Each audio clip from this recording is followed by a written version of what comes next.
Hello, what's up guys? Welcome po sa aking YouTube channel. Ako nga pala yung Kuya Carl. So, ang date po ngayon is July 12, 2025. So guys, medyo natagalan yung aking update sa aking Wealthsimple portfolio kasi medyo naging busy ako eh. So siguro ang dami kong ginagawa sa trabaho saka So ngayon ko lang kayong ma-update guys sa kung anong nangyari na sa aking Wealthsimple portfolio. Saka tingnan natin yung distribution nung last week at saka yung this week. Nung last week nagbayaran yung Group D ng Yieldmax ETF, tapos itong this week naman yung Group A naman ng Yieldmax. So i-look up natin muna yung sa Group D. Tingnan muna natin dito So ito guys, yung sa Group D, Yieldmax ETF Group D, SMCY, OLT, MISTI, WNTR, LGY, and others. Yan. So ito guys, sisimulan natin. GP 0.4223, GPTY 0.3182, LFGY 0.4669, UDTY 0.1618, RDTY 0.2361, SDTY 0.1638, OLT 0.0952, YMAG 0.0554, YMAX 0.1574. Tapos dito na tayo sa monthly naman ngayon. AIYY 0.1600, AMC 0.5900, APLI 0.2695, DISO 0.4163, MISTI 1.2382, SMCY 1.6102, WNTR 1.8550, XYZY 0.4398, and YQQQ 0.2338. So yun guys ang payout nitong sa Group D. Tapos natanggap ko na rin yung kanyang yung mga dividends din. Tapos tingnan muna natin yung itong week naman na to, itong Group A naman. So nandito na yung yung distribution. So Yieldmax ETF announces distribution for Group A, OLT, TESD, LFGY, Crash, YMAX, and others. Yan. So GP 0.3488, GPTY 0.2952, LFGY 0.4817, UDTY 0.1909, RDTY 0.3040, SDTY 0.1398, OLT 0.0960, YMAG 0.1263, YMAX 0.1347. Tapos ito, bagong labas to, BRKC, which is Berkshire Hathaway 0.5029.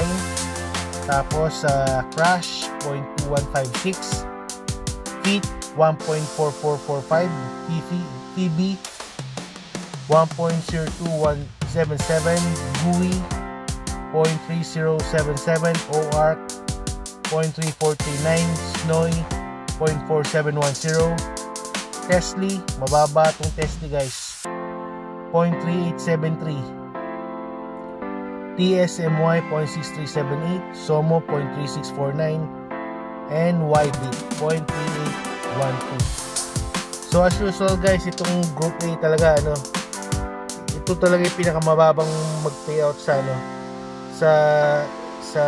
weekly na ng Yieldmax ETF. Kaya siguro mababa yung payout natin, pero at least may natatanggap pa rin tayong income. So ginagawa ko na talaga, hina-harvest ko lang talaga yung natatanggap natin dividends.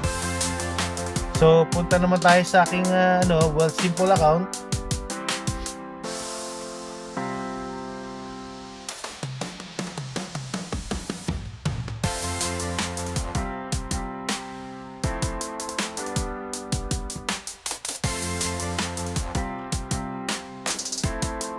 So ito na guys, 35,992.41. So tumaas tayo ng ano guys, tumaas yung ating value ng aking account ngayon.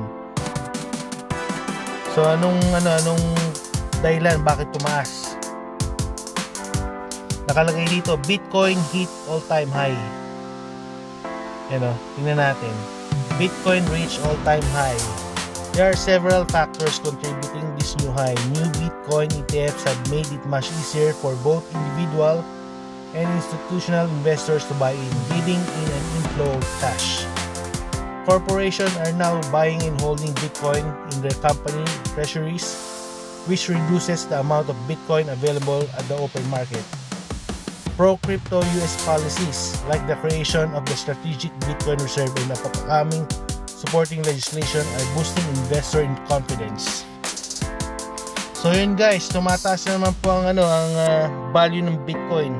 So tingnan natin yung sa aking crypto account kung magkano yung Bitcoin ngayon.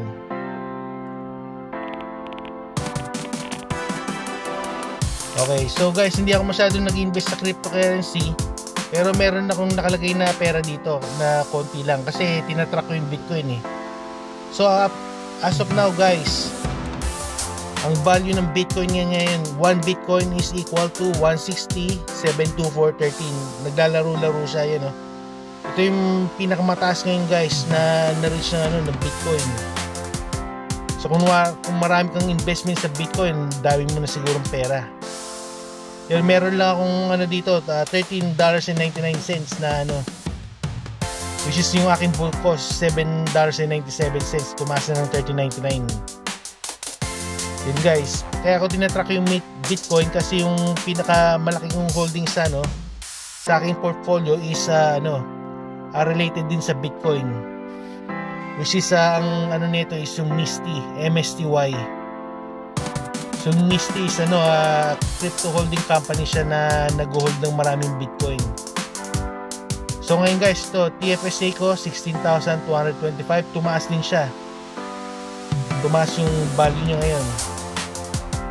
Itong MSTY, yan, tumataas na ngayon yung nito, yan yan, in 1 week naging $22 na, tumataas na siya. So we will see in the next week kung tataas palalo. Baka later on, baka maging $40 ulit yung stock na to, katulad nung nangyari nung dati. Saka ito palang sa next month ng August, 2 beses magbabayad ang ang MSTY. Kaya magandang magandang senyales to na na pag tumaas kasi ang Bitcoin, tataas din ang value ng MSTY. Tapos dito tayo sa punta tayo sa aking activity. Yan, sabi dito, yan, nagbayad ako ng sa credit card. Yung mga natatanggap ko sa dividend, binabayad ko sa credit card.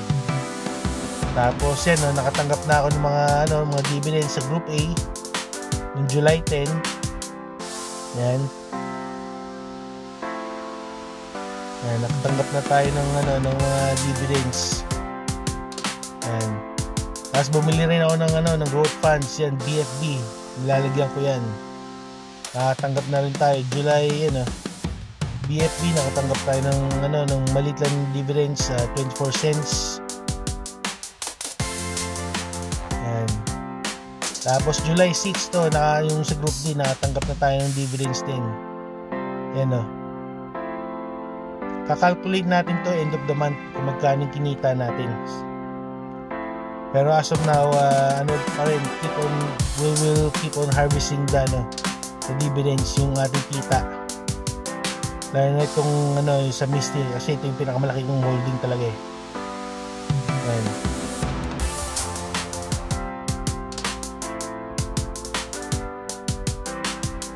Tapos ito pala guys, itong Wealthsimple app, siya. Nag-update yung kanyang mga yung app niya.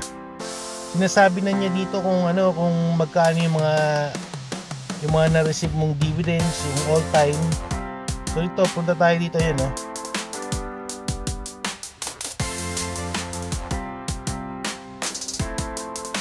nakalagay dito. Week of July 7, market churned. Nasabi dito meron ng mga market experienced a week of completing signals with trade policy uncertainty created choppy conditions that overshadowed moments of record-breaking performance.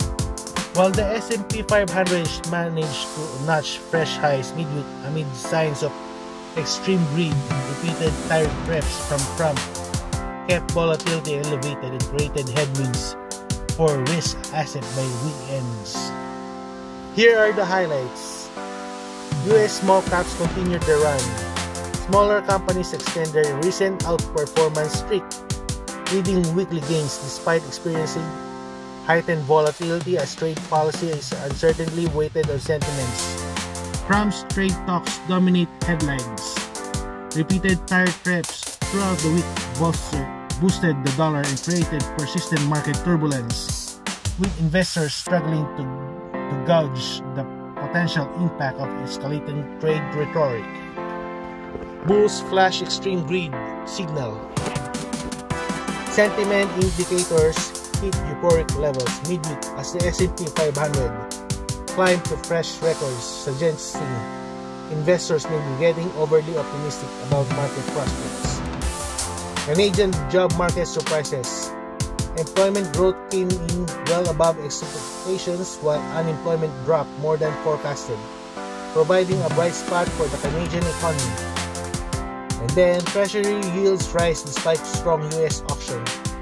Bond yields climb across the curve even as the Treasury sale went smoothly, as investors reprised interest rate expectation amid a shifting monetary policy outlook. Why it matters? The week highlighted the market's ongoing struggle to balance fundamental optimism with policy uncertainty. While small caps continued their impressive run and broad index records were set, the persistent volatility around trade policy served as a reminder that political developments can quickly derail momentum. Canada's strong job data offers some regional bright spots, but the broader theme remains one of the markets caught between bullish sentiments and geopolitical risks that will reshape global trade flows. So yun guys ang balita sa Wealthsimple Investment Research Team. So what do you think of this update? Yeah, love it. Maganda yung ginagawa nitong Wealthsimple. Merong balita ngayon sa tungkol sa stock market. Maganda yung kanyang yung binibigay na update.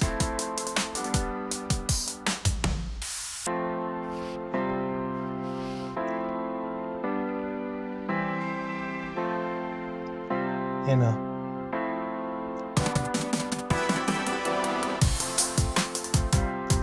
yung sinasabi rin dito guys sa aking margin account.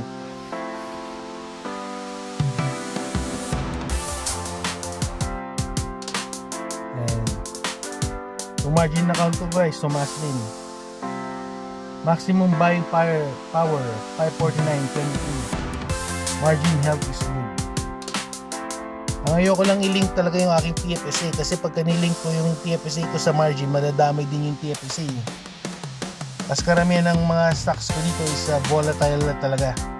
High risk ETFs. Ang kasi dito pagka naka-margin ka at bumagsak yung stock market, obligado kang ibenta yung shares mo. Pero sa TFSA, doesn't matter kasi hindi naman nakakonect sa margin Kaya hindi ko muna siguro i-connect yung aking TFSA sa margin account kasi medyo too much of a risk.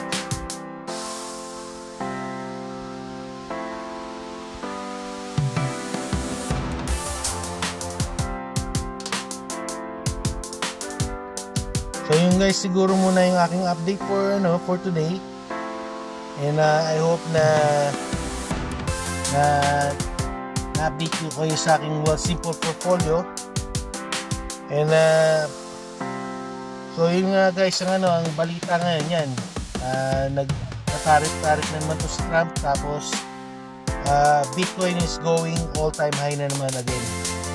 So yun ang ating update. And I'll see you guys again sa aking next video, and take care guys. And I just wanna let you guys know na yung aking disclaimer, I'm not a financial advisor, I'm just an amateur investor. So lahat ng mga sinasabi ko dito is only for entertainment and informational purposes only lang. And you guys need to do your own research regarding sa pag-invest sa stocks and cryptocurrency. And I'm not responsible for your investment guys. So you guys need to do your own diligent research before you invest. So until then guys, hanggang dito lang ako. Take care. God bless. Have a good day. Bye.